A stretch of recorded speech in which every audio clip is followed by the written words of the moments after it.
Max Verstappen and Red Bull are facing an intense threat from rivals Mercedes and McLaren during the closing stages of the season. Max Verstappen has no issues with the FIA's regulations, which means Red Bull will once again have a lesser wind tunnel allocation than their rivals in 2024. The reigning constructor champions are being caught steadily by rivals Mercedes and McLaren.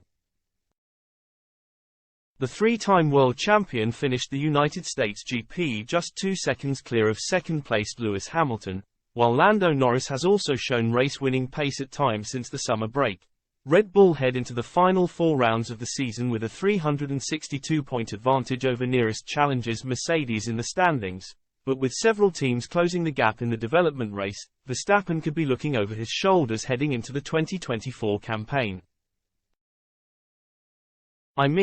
Our latest update has already been a while ago.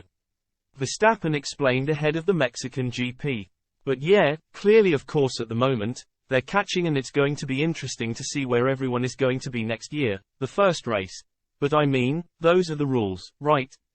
When you're the leading team, you have less wind tunnel time, and honestly, I think it's correct, it's fine. Good for the sport.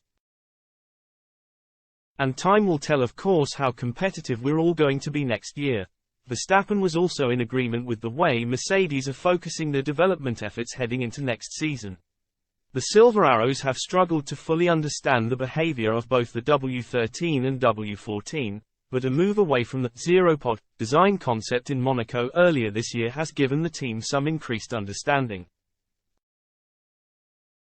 This has led to a more competitive Mercedes team, with Hamilton finishing second on the road in Austin prior to his disqualification and George Russell demonstrating immense pace in his recovery drive at the Lusail International Circuit 2 weeks prior. I think the good thing is, of course, that the rules are not really changing, he continued. So whatever you do now, still learn. I think you're learning a lot for next year anyway.